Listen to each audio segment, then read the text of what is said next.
Ladies and gentlemen, you might recognize the man as one of the best UFC fighters to ever step into the octagon. Rafael Dos Anjos, how you doing, man? Doing good, man. Thank you for having me. Of course, thanks for coming on. UFC 308, October 26th, Abu Dhabi. But right now you're in Texas, right? Yeah, I'm in Austin, Texas. What brings you to Austin, Texas? You going to Joe Rogan's podcast? No, man, not yet. I have a history with the state. I live in California for 10 years, and during the pandemic, I went back to Brazil. I had a good time there, but you know, um, like my kids like US, and I think it's safer to raise kids over here than versus Brazil. I love Brazil, uh, and we decided to come back to Texas, because my first UFC win was in Texas, and I won my title in Texas. So I have a good history with the state, and we decided to move back to start over all over in Texas. And October 26th is a special day because it's not just UFC 308, but I believe it's also your 40th birthday. Did I get that right? Yeah. It's my 40th birthday. Yeah. So, I mean, how does it feel to one, be fighting on your birthday, but to do so in Abu Dhabi all the way across the world? Yeah, man. I fought in Abu Dhabi back in 2010 on the first ever Abu Dhabi show. It was Anderson Silva and Damian Maia for the title, for the middleweight title.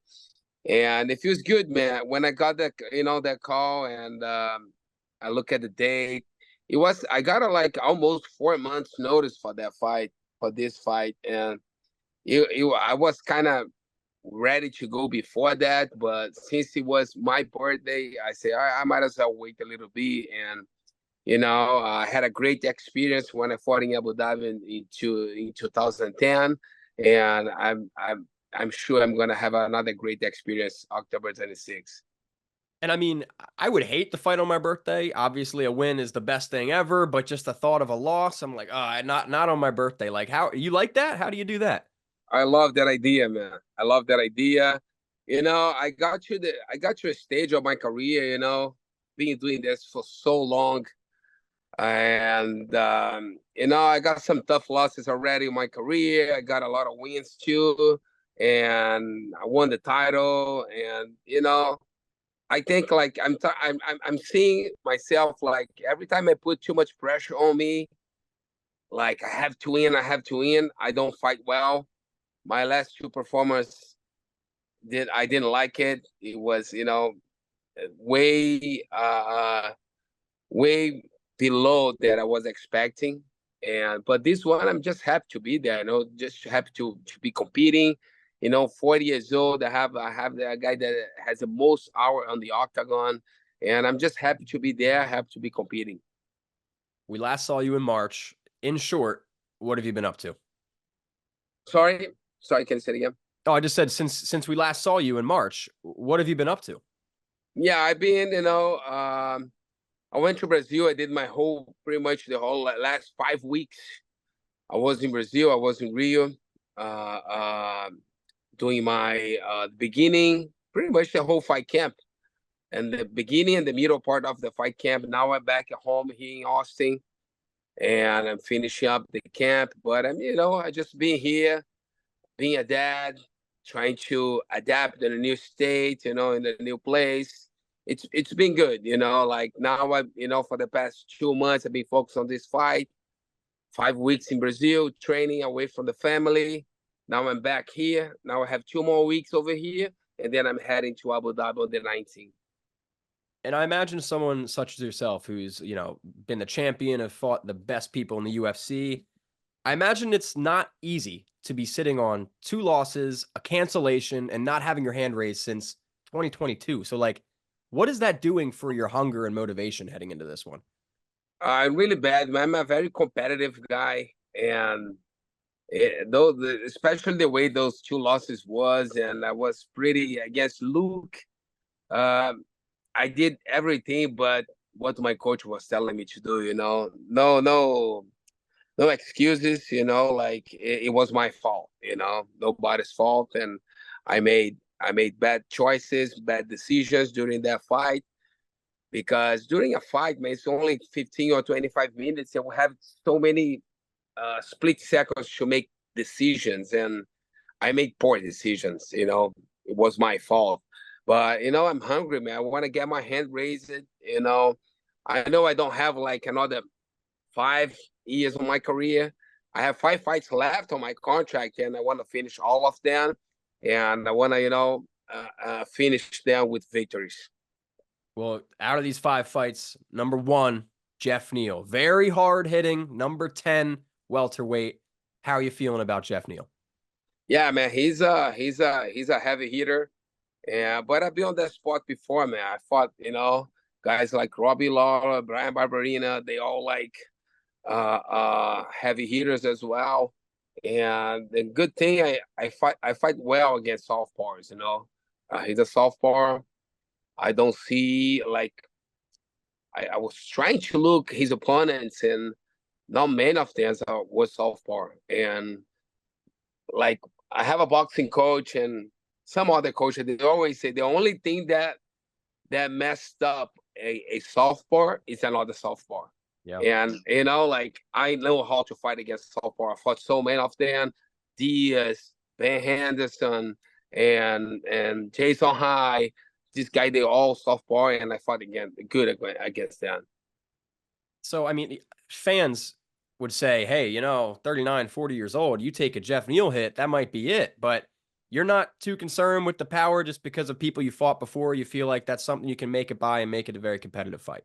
Of course, man. I have no doubts about it. And the way that I was pushing myself, and the way that I was feeling during this whole fight camp, the last fight camp, and it was beyond my expectation and my coach's expectation. I was able to get all my rounds done, all my sparring, like with no problem. No problem. I was even switching partners, like one round with each guy, and I was able to push the pace. And it's only 3 rounds, man. I know I'm able to push three hard rounds. And you said you got 5 fights left for the contract. Do you plan on doing welterweight for all those fights, or do we ever see you at lightweight again? No, man, I'll be welterweight. I said that before, that I'll not go back to lightweight, and I did. But because it was a special, like I spoke to UFC, and they say, hey, man, you're going to fight the number 5 guy, and we're going to make your way to the title shorter. And I decided to give another try, but just try to make weight is hell, man. I'm 195 right now, like 3 weeks away from the fight, and I'm 195, 192, and I'm fluctuating between and I'm in a good shape. I'm not in a bad shape, and I'm not fat. I'm in a good shape, and it's just too hard, man. My last lightweight camp, the whole camp, like even on the fight week, I was with 185. I couldn't get below that. The lightest that I got during the fight camp was 184. And man, I'm 39 years old. I held the title before, and that's not what I want for my life. No one wants that for their life, man. That's miserable. I'm very impressed you even did that. So glad you're at welterweight now. And assuming this is the last fight of yours for 2024, what goals do you have for yourself next year, 2025? Yeah, I'm looking forward to fight twice next year. Getting a win over Geoff Neal now, and I don't know, man. Put the future is on God's hands, and whatever He brings up to me, I know. A lot of opportunities can popped up, and I'm just gonna be ready and ready to go, man. After this win, I'm sure I'm gonna have my hands raised and finally go get back to the win column, and let's see what's next, man. I have nothing planned in mind. Do you at least have an idea of, I don't know, like fighters fight for a purpose, right? A goal with these 5 fights. Do you want the title, or would you just prefer money and exciting fights? Yeah, I think like the stage of my career now, I want to fights that make sense to me, that make me want to get up, from my bed and go back to the gym, like that's all I do, I live that life, that's my lifestyle. I'm always training, I'm always at the gym. I love that. I love being at the gym. And but yeah, and get some big names and maybe rematch guy that I fought on the past and I would like to fight again. And if the title comes, I think like if I get 2 3 wins in a row, maybe the title fight. But it's not my goal. I know that I have a lot of guys ahead of me that are ready to the title shot, and but I still got a lot on me, and I don't feel that retirement. It's I lost 2 close fights, like decisions. I'm not getting knocked out, and I'm not getting smashed, but I've been competitive. I still training hard, and I feel that I still have a lot on me, and I'll keep doing that. I'll keep doing that. I'll keep providing for my family, setting up my retirement for the future. And what is the secret to your longevity? Most guys can't fight into their 40s, and you're doing it looking like you're 25. What's the secret? Yeah, man. It's consistency. I don't do fight camps. I'm always guys that hang out with me, my training partners. It's hard to talk about yourself, but that's why people talk about me. And man, how come you don't skip a meal? You're always eating on time. And like I want to stretch my career. I want to have that longevity as much as I can. And even doing that, it's already hard. And I'm so I love to compete, man. I love to train, and I see guys that they stop. They were like, I don't want to do that anymore, and they stop fighting, and they get sick, and they say, hey, Rafa, you're gonna feel bad when you stop.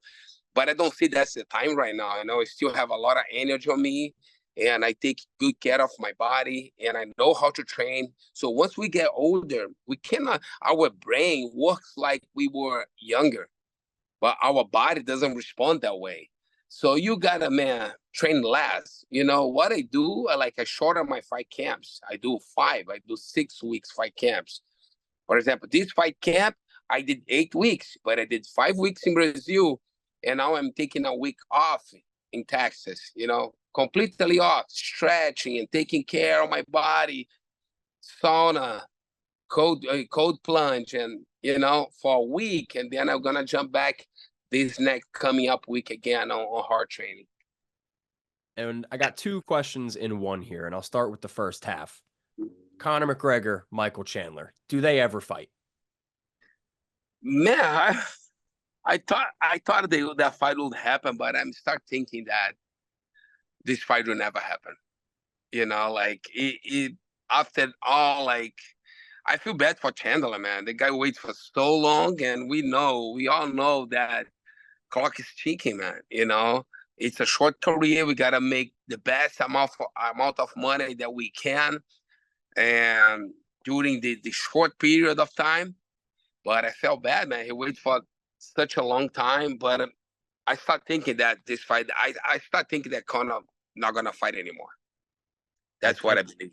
I tend to agree with you, but I do have a He second got part so to that. much money. He accomplished so many things on his life, and does he really want to commit to that all over again? And he got a big name, and he got to win. And his next fight, he got to win, man. So does he want to commit everything again? And it's hard, man. It's on him.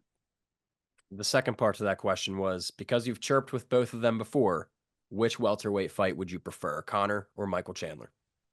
Definitely Conor, man. I had a history with Conor.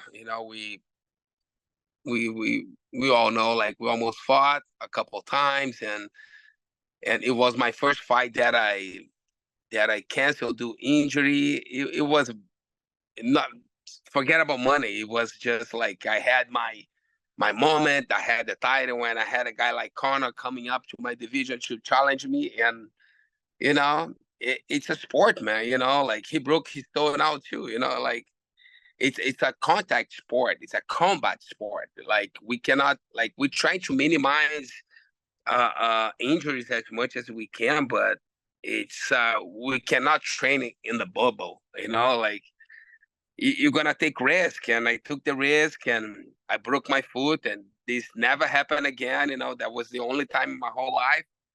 But living and learning. And this is a throwback.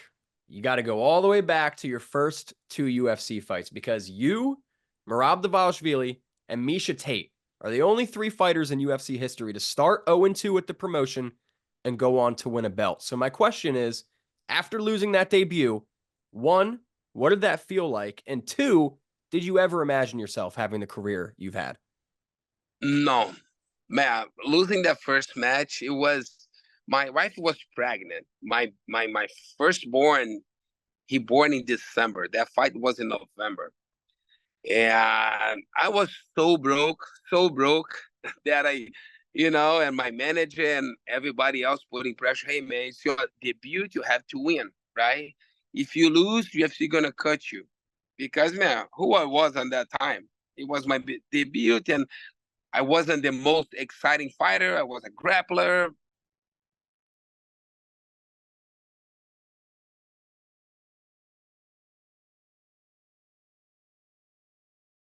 Devastating, man. It was really bad, and I thought I would get cut, but I don't know, man. I'm thankful because God always put people in my life that they believe me more than I did, and my wife was one of them. She always encouraged me and gave me strength, and I kept training, and I couldn't see other way for me to survive in life. What else I'm gonna do if I quit that? Um, I couldn't. I didn't went to college. I was living in Brazil. We don't have much opportunity when you're in Brazil. Like you can't work and make money. It's really hard. And I say, man, I gotta do. And then I got the second opportunity, and I also lost, but was a fight of the night at least. And we got a performance. And man, and I start like really dedicating myself to that, and it pay off. And Rafael, we're past 15 minutes. Do you still have 5 minutes for a couple I more? do. I do. I appreciate your time, man. Thank you My very kids are much. playing video game. My little one is over there. Like he's one of a kind. Your little one? Poor my little one. He's if he sees me over here, he's gonna come. He'd jump on me. Is he gonna fight someday? I think so, man. Probably. That's scary. That's scary for my future kid to have to deal with. No, thank you. But RDA, man, quick question just to see how this ages. Because tonight, UFC 307, I think it's actually started like right now. Who do you got? I want to know both your predictions because when I post this, the interview will be out. So we'll know how smart you are or not. You got Alex Pereira or Khalil Roundtree? Alex, man. Alex, he got the aura. The champion aura. He's in his moment right now, man. Nobody gonna beat that guy for a while. I believe he's gonna win. And what about Jose Aldo? Does he take another one home from Brazil? Man, I had a pleasure to be with the whole fight camp, right? I was there with him, training with him, and he's a different level. People don't have idea how athletic, how smart his fight IQ. It's unbelievable, man. That guy, man. First of all, nobody take that guy down, man. If that kid tried to take him down, I feel sorry for him, man. His takedown defense is ridiculous. His striking and his fight IQ, it's man. I don't like. I think if you look back on his career, nobody that was champion or former champion has beat Jose Aldo before. I think only guys that like Merab has become a champion. I don't think guys, average guys. I don't know that kid that he's fighting. I'm sure he's tough. But Jose, he's on a different level, man. He's so good. He's gonna win. And I'm glad you picked 2 Brazilians because the last thing I want to do here is something different. I want to give you one name at a time, 10 names, all Brazilian UFC fighters, and I want you to rank them your UFC GOAT. And this is going to be a little different because I'm going to give you one name at a time, and you're going to have to tell me without seeing the other names where you put them 1 through 10. Does that make sense? 1 through 10, yeah. So again, when I give you a name, you might put it at 1, and then you might want someone else at 1 later. So you got to be strategic. Yeah. Okay, got it. So I'm going to start with the first name here. UFC Brazilian GOATs. Number 1, Rafael Dos Anjos. I'll say 7. RDA at number 7. And I'll write these down so we can keep track of them too. So we got you at number 7, and then we have Charles Oliveira. I would say Charles. 8. Number 8, a little bit behind you there. Yeah. So then we're just talking about this guy, Jose Aldo. Jose Aldo. I would say Jose Aldo.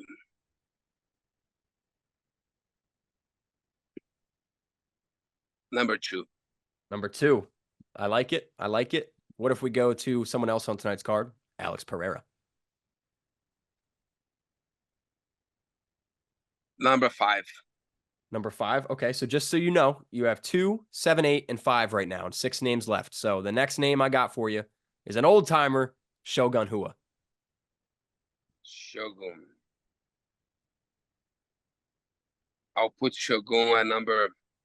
Who's 5? I put somebody at 5. Pereira's number 5. Pereira's number 5. Shogun number 3. Number 3 for Shogun. Yeah. Love it. And then we got another classic name, devastating, Lyoto Machida. Ah, man. This game is hard. I didn't say it was going to be easy. So Shogun is number 3. Yep. Lyoto, I would say. I'll say Lyoto. Number 7 is me. 6 Charles. 5 is Pereira. Yeah, I'll say Lyoto is 8. So you already have Oliveira at number 8. Yeah, I'll have Lyoto 9 then. Lyoto 9? Okay.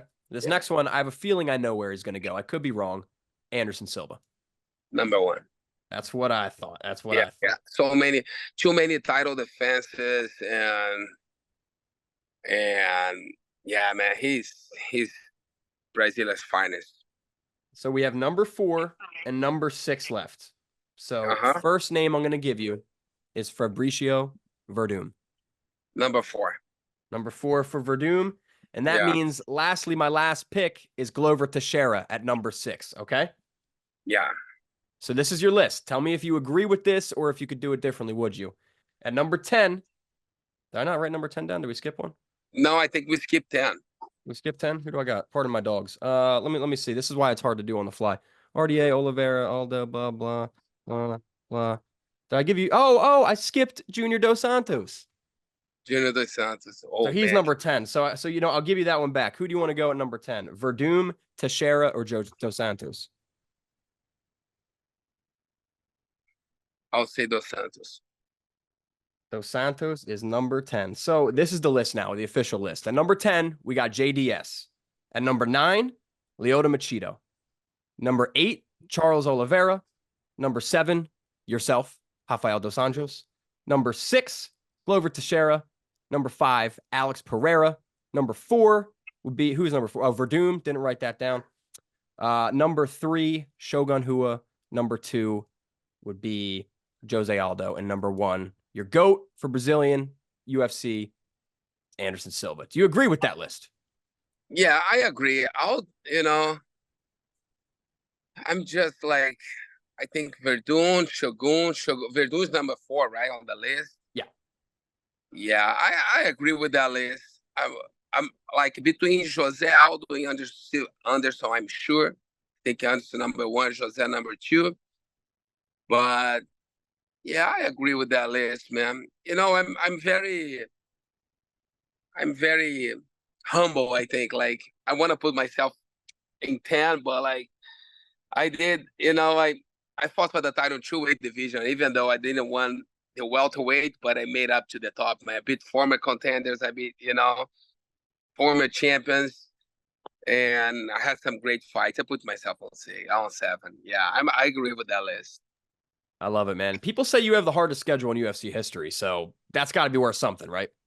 Yeah, yeah. And when I won the title, I beat the champion. You know, I was the first Brazilian lightweight champion. That's why I put myself ahead of Charles.